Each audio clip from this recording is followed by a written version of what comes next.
Catherine Ham, Brian Wilson, Brian Neiman, today's newsmakers, and you. The Morning Majority, 630. WMAL.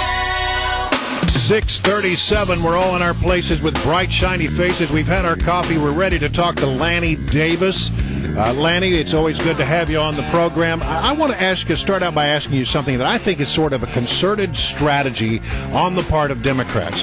First, we have this Congressman Andre Carson who's accused the Tea Party of wanting to hang black people. He basically said that the Tea Party members want to see African Americans lynched. That's basically what he said, and he has walked away from it a little, but not much.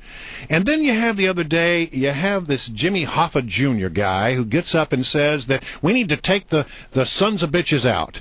And the White House decidedly yesterday, despite us giving them many opportunities to walk that back, decided they weren't going to walk it back. I don't think this is just an expression of frustration. I think, Lanny, that there's a concerted strategy in place here to motivate an unmotivated base. Union officials, little irritated with the president, so they're not going to do anything that would fire up that base. African-American voters, very irritated with the president right now, and they're not going to do anything to sort of to mitigate that strong language because they need to fire up their base. What say you, Lanny Davis?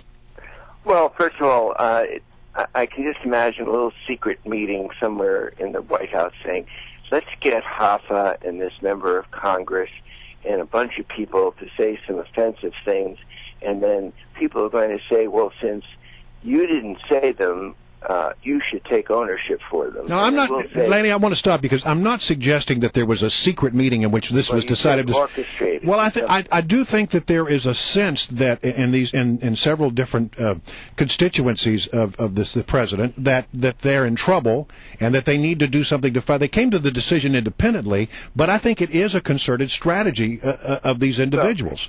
It may be independently arrived at, but I don't think that's what I think. But let's at least agree that there are a bunch of angry people at what seems to be an extremist view of America, which is what you get when you hear extremist. Excuse me, extremist. I say is an extremist view to want to balance the budget, Lanny? No. I was about to say that I think most Tea Party philosophy is small government, small taxes, right. No different than Barry Goldwater. But there does seem to be elements of the Tea Party that seems rather extremist. And well, you don't think that suggesting kind of like that hanging, claiming they want to hang people. Suggesting that black people be hanged, that's not an extremist view? Guys, this is a morning where you did have too much coffee because you got to let me finish my sentence. I'll let you go. All right. I had my big butt to agree with you. You don't want to deprive me of agreeing. Well, then, if you want to agree with me, go right ahead. The big butt here is that I find it very offensive if the congressman said that. I think that Jimmy Hoffa, if he had a way of saying it again, I don't particularly get shocked by the expression "some bitch" that even has gone over into general language, but I do think using the expression "taking people down" can be misinterpreted. Just taking people out, and he knows what that term means. It's just as bad as Sarah Palin talking about putting people in the crosshairs. Having said that, it's really not just as bad as that. No, it's. I think that's totally different. I think the other one was clearly more figurative, but yeah. I think it's totally different because Democrats is a double standard on both sides. It's not totally different to say put Lanny, people in the crosshairs. let me just say the double standard. Take down doesn't necessarily mean take out. But I think take out. Shouldn't have said it. Take out. It's not take down. Let me say, Lanny. It could be political or it could be violent. I think both of them are not good things to say, but I don't think Hoffa meant it that way, nor do I think Sarah Palin meant it. The double standard lies in whether fellow Democrats have to pay a price for what somebody like Jimmy Hoffa says. No. Wait, hold on. Let me just posit this real quick, Lanny. Republicans take responsibility when Sarah Palin says something stupid. That's Sarah Palin. But they are called upon to do that constantly.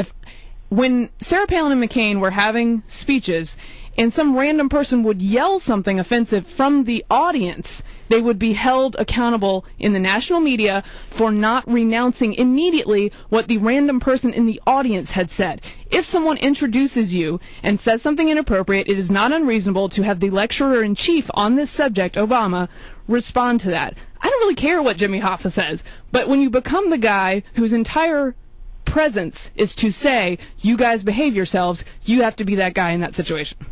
Well, I have to admit and agree that when John McCain had somebody say something to him directly that questioned the patriotism and the ethnic background of Barack Obama, it was one of the high points of the campaign.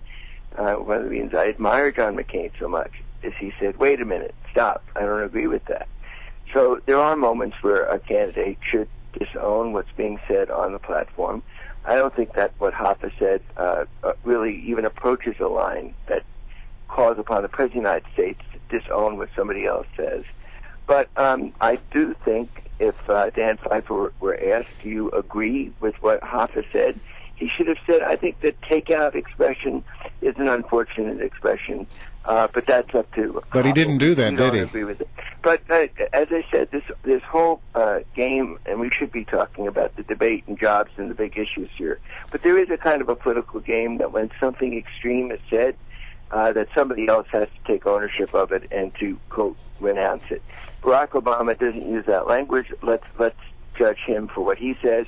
I think Hoffa is a great labor leader and truly a great man, but he sometimes gets carried away and he's angry, and that happened at Tea Party meetings where there were some extreme statements said.